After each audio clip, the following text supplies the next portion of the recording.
Japan is home to more than 123 million people. But here, as the twist almost no one expects, nearly two-thirds of them live squeezed into a thin, curving line that covers less than a tenth of the entire country. A strip so dense, it rivals some of the most crowded cities on Earth. Imagine a country where 80 million people live, shoulder to shoulder, in a corridor only about 1,200 kilometers long. Meanwhile, the remaining vast majority of Japan forests, mountains, coastlines, is almost empty by comparison. This narrow zone shapes Japan's economy, culture, transportation, politics, and even its future, and yet it remains a mystery to many outside the country. Today, we're diving deep into why this incredibly concentrated population pattern exists. And the answer lies in Japan's mountains, seas, ancient politics, and even the collision of ocean currents. Let's explore Japan's hidden spine, the corridor that keeps the country alive.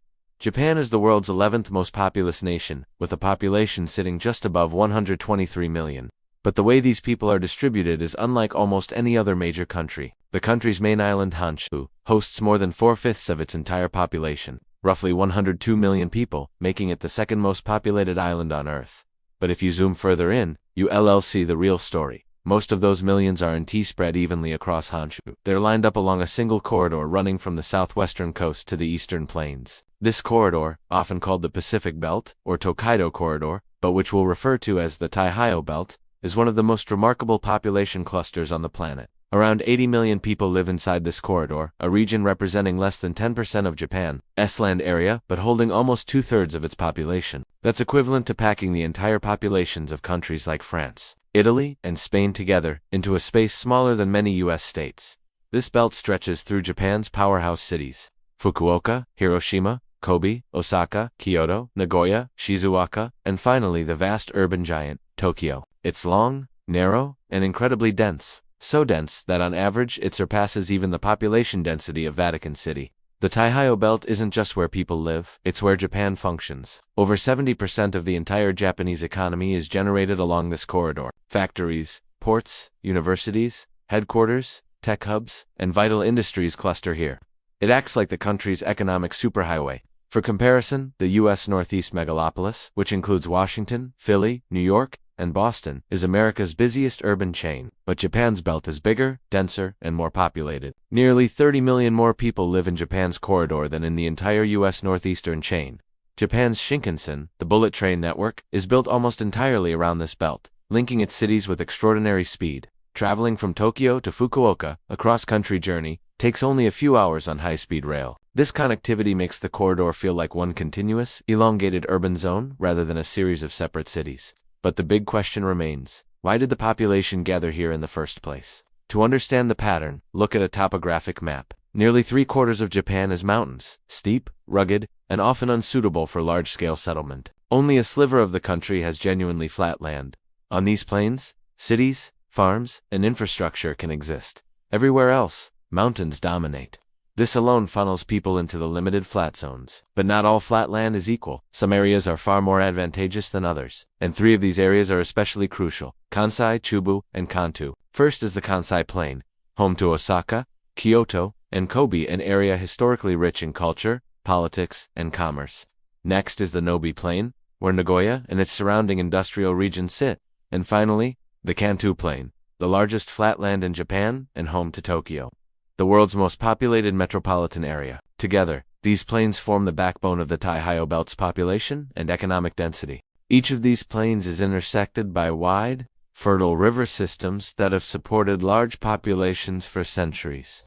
Agricultural potential made them ideal for rice cultivation, which historically formed the basis of Japan's economy and taxation. Where food production could expand, populations followed, and eventually cities grew around these productive basins. When you combine fertile land with access to the sea, you get perfect conditions for early urban development.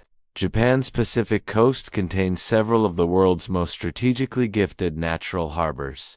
Tokyo Bay and Osaka Bay stand out as deep, sheltered, massive in size, and adjoining broad plains ideal for settlement. These harbors became gateways for shipping, fishing, and eventually global trade, turning adjacent cities into economic giants. No equivalent harbors exist on the Sea of Japan's side, giving the Pacific coast a decisive early advantage.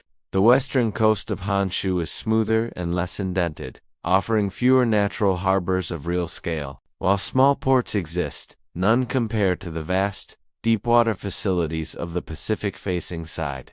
Additionally, the plains on the western coast are smaller and less continuous, limiting large-scale urban development. As a result, the Pacific coast has dominated Japan's population patterns for hundreds of years. Connecting many of these Pacific-side plains is the Seto Inland Sea, a calm, semi-enclosed body of water.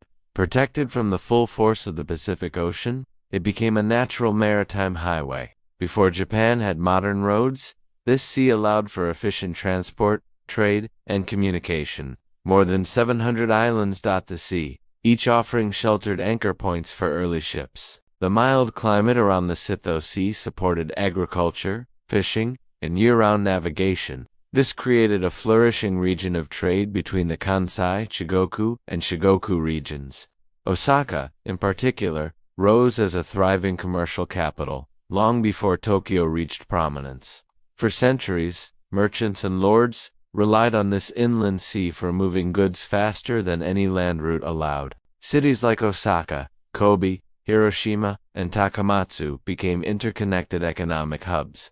The Seto Sea created a natural chain of port cities, forming the earliest version of the Taiheiyō economic corridor. Even during the age of Japanese feudalism, this region controlled trade wealth, influence, and food distribution. This economic foundation helped cement the population concentration we still see today. A major turning point came in the 1600s, when the Tokugawa shogunate unified Japan.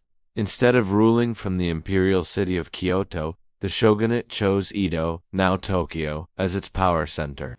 At the time, Edo was a modest castle town, but it sat on the vast, undeveloped Kantō plain. This would soon become one of the most ambitious urban development projects in world history. Through massive state planning and forced population flows, Edo grew rapidly in size and complexity. Within a century, it became one of the largest cities in the world, reaching over 1 million residents by 1700. This growth rivaled cities like London and Paris during the same period. Edo's rise shifted Japan's demographic center of gravity forever. The shogunate implemented a system called Sankin-kotai, or alternate attendance. Lords were required to maintain residences in Edo and spend alternating years traveling between home and capital. This created a constant flow of wealth, people, and resources into the Kantō region. It also stimulated road networks and industries along the very route that would become today's population belt. The most traveled road during the period linked Edo and Kyoto, known as the Tokeda. Towns, inns, markets, and services blossomed along this route to support the endless flow of feudal entourages.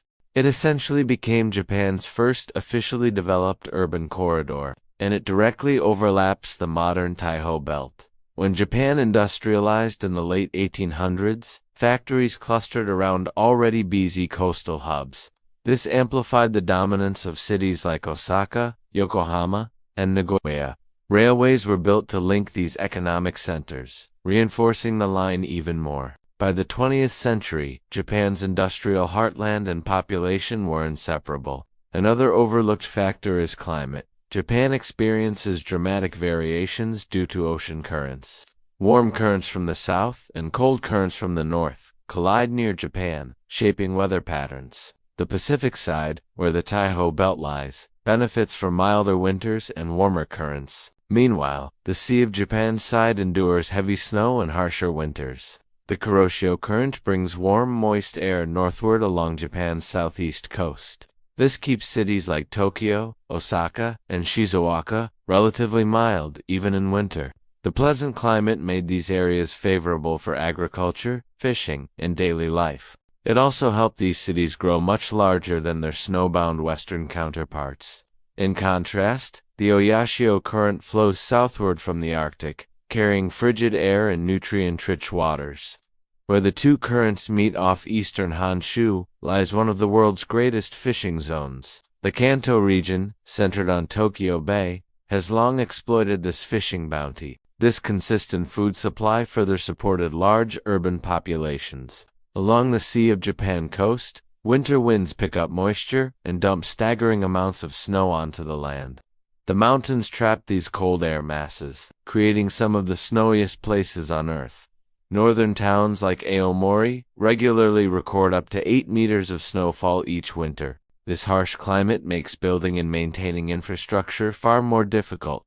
Homes require reinforced roofs to prevent collapse under snow weight. Cities must maintain heated sidewalks, snow clearing systems, and specialized drainage. Transportation becomes slower and more expensive in winter. Compared to the Pacific Belt, living here is simply more laborious. Paradoxically, the Taiheiyō Belt, despite all its advantages, sits on Japan's most earthquake-prone region. The Pacific coast faces major tectonic faults capable of producing earthquakes and tsunamis. Events like the Arding-Iyi Tohoku earthquake demonstrate the danger, yet the benefits of climate, geography, and economics have outweighed these risks historically. Modern logistics, global trade, and high-speed rail have only deepened the belt's importance. Shipping routes link Pacific ports to international markets with unmatched efficiency. Japan's largest corporations choose headquarters within this strip for access to talent and infrastructure. In many ways, this belt is the lifeline of Japan's future development. Tokyo-Yokohama alone forms the world's largest metropolitan region with more than 40 million residents. Osaka-Kobe-Kyoto adds nearly 20 million more. Nagoya contributes another 10 million. Together, they form a chain more populous than many entire nations. Japan faces a declining birth rate and rapid aging, which will reshape population distribution. Rural areas already struggle with shrinking communities and abandoned towns. Yet the major cities continue to attract younger workers, students, and industries. This means the Taiheiyō Belt may become even more dominant in the future. Japan's population corridor isn't just a demographic oddity. It's the result of centuries of geography shaping society. Mountains limited where people could live. Seas offered transport, climate affected comfort and productivity. Politics consolidated power in the east. Industrialization cemented existing patterns. Together, these elements created one of the most impressive urban corridors in the world. From Fukuoka to Tokyo, this 1,200-kilometer line represents the beating heart of Japan. It's a story of mountains and seas, fishery and farmland, imperial politics and modern engineering. And it offers a rare glimpse into how human societies are shaped by their environment. Understanding Japan's population line is understanding the country itself, past, present, and future. Thank you for exploring Japan's hidden population corridor. If you enjoyed this dive into human geography, consider exploring more topics like this, where history, environment, and society intertwine. There is always more to uncover behind the maps we often take for granted. Thanks for watching, and I'll see you in the next video.